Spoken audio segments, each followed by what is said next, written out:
Y estamos en diálogo abierto con Tato 30. ¿Cómo te va, Tato? ¿Cómo andás? ¿Qué tal? Buenas tardes para vos, Silvio. Buenas noches para las y los oyentes. Yo bien, aquí siguiendo los acontecimientos del día a día, ¿no? Está bien, está bien. ¿Qué tema nos trae hoy? Mira, yo creo que vine a ver, hubo alguien una vez que dijo que todo tiene que ver con todo. Y un poco yo quería tocar, a partir de lo que habíamos charlado en las columnas anteriores, con respecto a esta estigmatización del peronismo y los peronistas, digamos como que tiene es un eje central, ¿no?, en esta cuestión. Básicamente uno lo va descubriendo a partir de leer a historiadores, ¿no? Yo siempre digo, a ver, una anécdota, varias anécdotas. Siempre en mis alumnos, cuando daba clase, llegaba un momento en que me preguntaban ¿para qué servía la historia? Ajá, y yo les decía, no para nada, sirve para estudiarla. Lo que sirve es que si vos lees, podés tomar algunos datos que te pueden revelar algunas cuestiones que por ahí no se comprenden, y que hay un hilo conductor en la historia de la sociedad que no es que es igual, no es que se repite, pero sí hay algunos hilos conductores, algunos nombres, algunos acontecimientos, algunas acciones que sí se repiten. Y el caso fundamental ahora que se parece estar en este contexto de aislamiento, de cuarentena, sí, donde hay determinados grupos que se exacerban en lo que comúnmente se lo llama los odiadores seriales, que de última lo que hacen, que son reales, que existen, y que bien los tipificó don Arturo Jaureche con los profetas del odio. totalmente. Y vamos en lo que desde luego para mí es un quiebre, en ese sentido, en donde nace profundamente, o sea, siempre existió la diferenciación, siempre existió la estigmatización, pero bueno, en este momento se exacerba en grado importante. Y es el golpe de Estado de 1955, y tirar algunas apostillas respecto a algunos detalles muy interesantes, y después en lo que yo considero que es el primer acto de terrorismo de Estado en la Argentina. Muchos lo indican como tal al bombardeo de Plaza de Mayo, pero ahí no era una estructura desde el Estado, sino que eran grupos paraestatales, o sea, en un avance de un golpe de Estado. Acá no. Los fusilamientos del general Juan José Valle y de varios civiles en varios lugares, fundamentalmente, que pasa a la posteridad, es el de los basurales de José León Suárez, en la obra de Rodolfo Walsh, Operación Masacre, pero que puede tomarse ese como el primer acto de terrorismo de Estado, con todas las letras. Pero un poco para ubicarlos a las y los oyentes, vos desde luego lo sabés, queda claro, el 16 de septiembre del 55 se da el golpe de Estado. No casualmente, y vale otro planteo, ¿no? El 16 de septiembre. El 16 de septiembre del 76 se produce la tristemente célebre Noche de los Lápices. Sí. Bueno, en una charla que yo tuve oportunamente con Emilce Moller, una de las sobrevivientes de la Noche de los Lápices, ella me dice que uno de sus torturadores le dijo, ¿vos crees que que fue casual que hicimos esto el 16 de septiembre? No, lo hicieron precisamente el día que habían derrotado a Perón, ¿no? Otro dato del odio, ¿no?, que no se amilana con el tiempo. Entonces, después, al final o ahora, te hago una pregunta. Dale. ¿Por qué? ¿Es un combustible de los seguidores de la, digamos, de este pensamiento tan antipopular y tan antinacional y tan segregacionista? ¿Es un combustible el odio? Es que de la única manera, es la única manera en que vos podés contrarrestar sin argumentos una acción. O sea, vos podés, ya entraríamos más en el orden de la psicología y de la psicología social, el hecho de por qué vos reaccionás con odio. Generalmente se reacciona con, o sea, el odio es la expresión del miedo, ¿no? Era más terrible o la más extrema sensación de miedo. Cuando vos no podés resolver absolutamente nada, tenés que apelar el odio. Y es el único es el único combustible. Andar desarrollando todos los procesos históricos. ¿Cuál era la acción de cualquier ejército invasor en una guerra? En la época del tiempo que vos quieras tomarlo, era la entrada en la población civil y violar, matar, torturar. Eso es la única manera en que vos podés insuflar el desarrollo de un pensamiento nacionalista extraviado, es a partir del odio. El odio a la raza, el odio al distinto, que de última, lo que yo digo es entrar en el terreno de la psicología, pero de último lo que está escondiendo ese odio es tu incapacidad para poder vincularte con el otro. O sea, sos un discapacitado afectivo. Yo creo que la cosa pasa por ahí, es la parte porque es una de las formas más automáticas en que vos podés juntar gente y podés aglutinar a un grupo de gente. O sea, es lo más rápido. Lo demás lleva todo un proceso de comprensión, de entendimiento, de respeto, de solidaridad, que es muy difícil. O sea, se apela al último eslabón, digamos, de la condición humana, ¿no? Lo que mueve el hecho de que es rápido, no tenés que dar ninguna explicación. Yo te odio y punto, no tengo que explicar por qué. Pero además fue sembrado durante años, yo te diría, desde la cuna fue sembrado esto, porque no es casual que aparezca en un determinado momento en la persona, ¿no? No, es que eso es una cuestión básicamente yo no quiero traer ejemplos porque no estoy idóneo en el caso, pero básicamente podemos, por ejemplo, el hecho del asesinato de los rugbyers en Villa Gesell. Sí. O sea, eso es una cuestión que para ese sector social o ese tipo de personas es algo normal, el hecho de actuar de esa manera violenta, con odio, ya te digo, implica, es otro planteo ideológico. O sea, no es que son irracionales, tienen otra racionalidad que es distinta a la que, bueno, podríamos tener vos y yo con respecto a eso. Pero ya digo, es esa perspectiva de otro mundo, es una ideología distinta, que llega a esos extremos, ¿no? Donde tenés el paroxismo de eso, es el régimen nazi en Alemania, ¿no? Y también, bueno, a cuento de eso también viene, porque también podemos traer las contradicciones que la historia nos muestra y que la gente repite, como yo siempre digo, o que mucha gente repite por boca de ganso, con respecto a determinadas posiciones que nosotros las trabajamos, ¿no? Que era la actitud, la tendencia fascista del peronismo.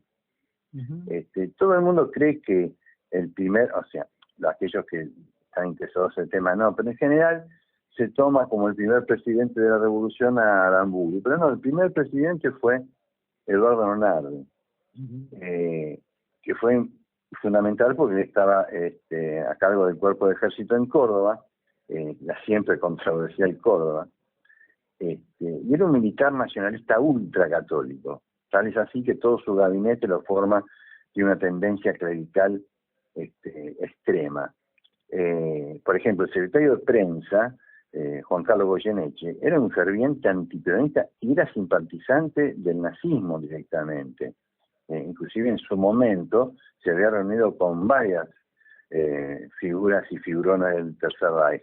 Digamos, esto para decir, bueno, los que dan el golpe de Estado contra los fascistas peronistas son fascistas, digo, es estas argumentaciones que digamos que no se sustentan por su propio peso, ¿no? La frase que pasó a la historia como que era el más equilibrado, el más fue ni vencedores ni vencidos. dado que él no quería abolir las conquistas del peronismo, algunas conquistas del peronismo. Él planteaba que el problema era Perón y el círculo que lo rodeaba, pero que después se podía trabajar muy bien con el resto, inclusive hasta con el movimiento obrero. Sin embargo, pese a todo eso, hay que pensar que es el responsable del primer asesinato del golpe, porque es él el que le pega un balazo en la cabeza al jefe de la Escuela de Artillería de Córdoba por no sumarse a la sublevación. Y después es el responsable de la revolución, de la represión del 17 de octubre del 55, a un mes del golpe, y que estuvo a cargo del general Justo Bengoa. Con 3 tanques Sherman ametrallan a una manifestación de alrededor de 5.000 personas, dejando una cantidad desconocida de muertos y de heridos.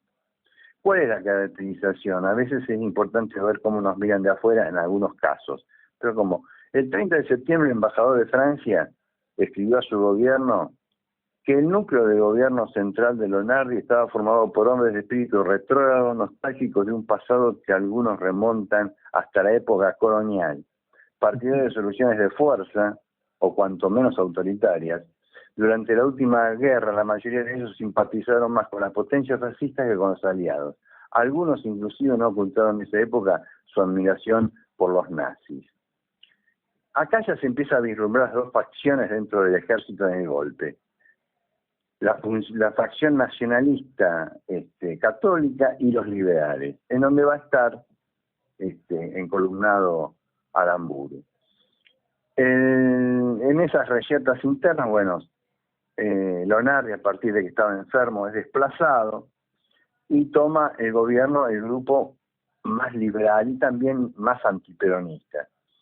El 13 de noviembre se hace cargo Aramburu, y automáticamente comienzan las persecuciones, ¿sí?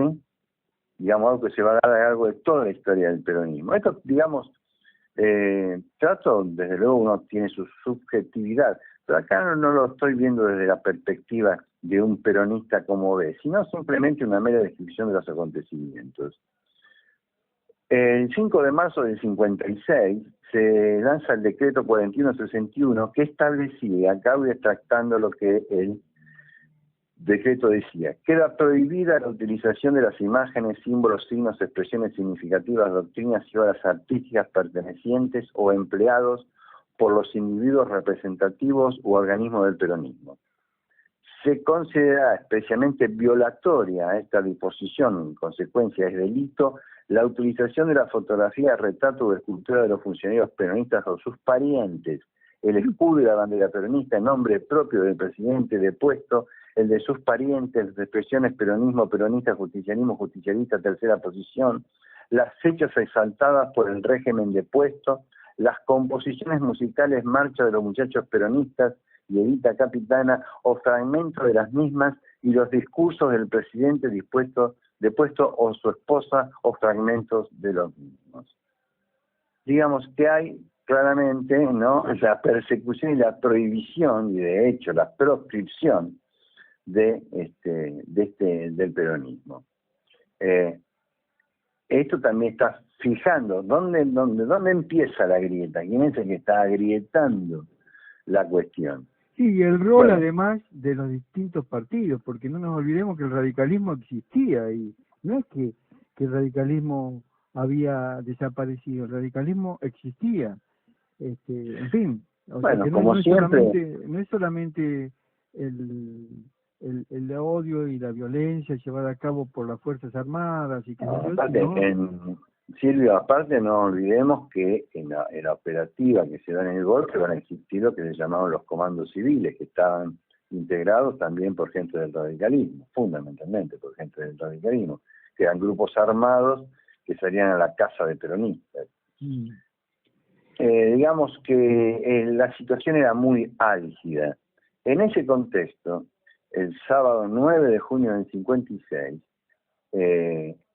a casi un año del derrocamiento de Perón, se organiza el Movimiento de Recuperación Nacional al mando de los generales Juan José Valle y Raúl Tanco, que organizó una rebelión armada peronista con participación civil y militar, al estilo de las viejas revoluciones radicales.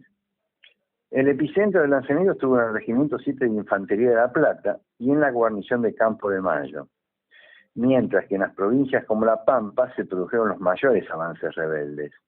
Bueno, como era inevitable, el levantamiento fue rápidamente sofocado. La guarnición de Santa Rosa fue atacada, en La Pampa, fue atacada por aviones de la Fuerza Aérea y la Marina.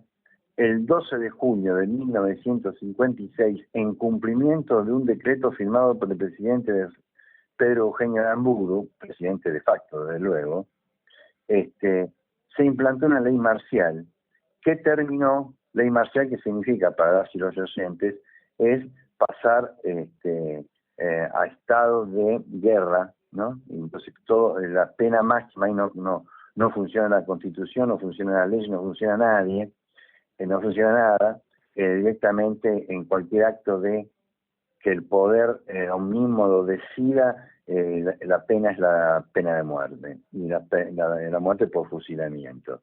Está claro que, digamos, si no, por favor, revisar los libros de historia, no está mal, además en esta época de, digamos, de aislamiento, sí.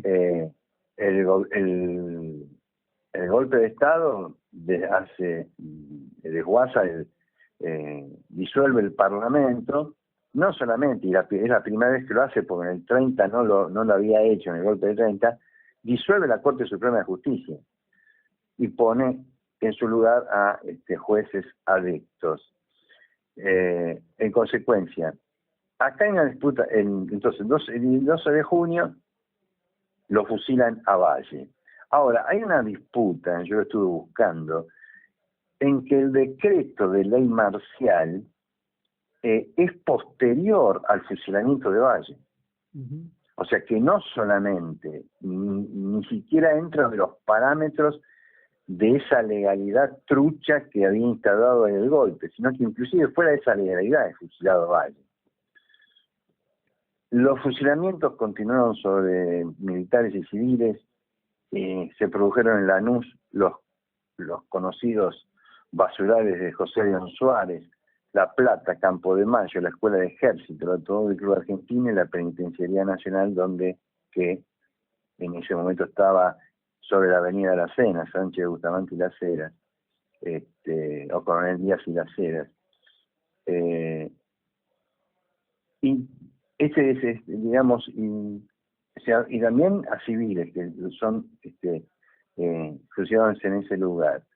Y creo que es legítimo, aunque por ahí la lista es larga, pero es legítimo recordar a los fusilados, que no eran, digamos, perejiles, eran cuadros militares y cuadros políticos del peronismo, ¿no? Uh-huh. Fueron 18 militares los fusilados, el general Calle, el coronel Ibaceta, el coronel Cortines, el coronel Irigoyen, el teniente coronel Coborno, el capitán Luis Caro, el capitán Dardo Néstor Cano, su hermano, capitán Miguel Costales, teniente primero Leopoldo Noriega, teniente primero Marcel Ovidela, subteniente Juan Abadie, su oficial principal Miguel Ángel Paulini, su oficial principal de Gareca, sargento ayudante Pugnetti, sargento Quiroga, sargento Bagnetti, cabo José Rodríguez, cabo músico Luciano Isellas Rojas, y los 14 civiles fusilados fueron Clemente Braulo Ross,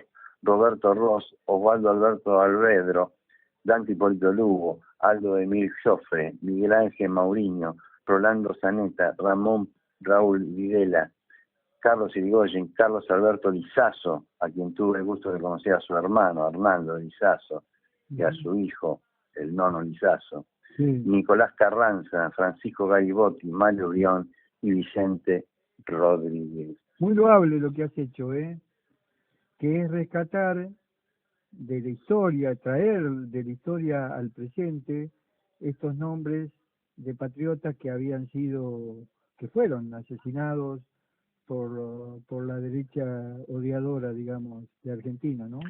Si me das 2 minutos, y tengo 2 minutitos, quería cerrarlo con esto. En principio, decir que es que es un fragmento de la carta que le deja el general Valle al general Aramburu, que es muy larga, pero después de cómo la historia, hay alguien que dijo una vez que siempre el tiempo vuelve a reclamarnos, ¿no? Yo diría que la historia siempre vuelve a reclamarnos.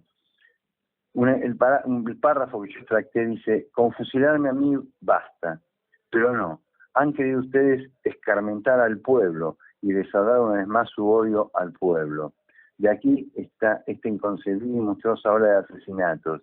Entre mi suerte y la de ustedes me quedo con la mía. Mi esposa y mi hija, a través de sus lágrimas, verán en mí santificarme por la causa del pueblo.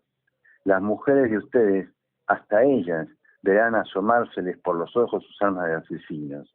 Y si les sonríen y los besan, serán para disimular el terror que les causan. Aunque vivan 100 años, sus víctimas les seguirán a cualquier rincón del mundo donde pretendan esconderse. Vivirán en ustedes, sus mujeres y sus hijos, bajo el terror constante de ser asesinados, porque ningún derecho, ni natural ni divino, justificará jamás tantas ejecuciones.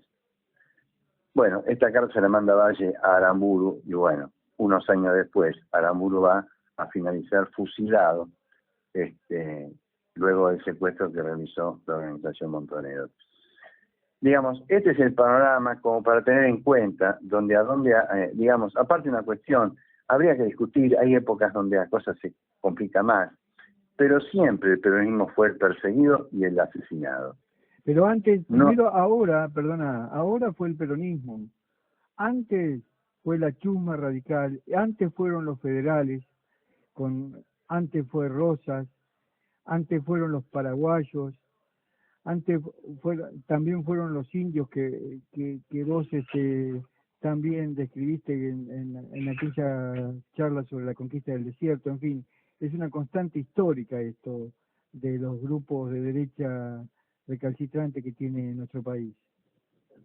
Claro, pero básicamente en los momentos, o sea, porque viste, ya te digo, hay momentos donde la cosa se complica, pero acá no hay ningún tipo de argumentación. Yo quisiera que me trajeran argumentaciones, digamos, inclusive los oyentes lo pueden acercar, que lo hagan, pero siempre a partir de 1955, los perseguidos, los asesinados, los desaparecidos, fueron peronistas, y otros más, pero fundamentalmente fueron peronistas.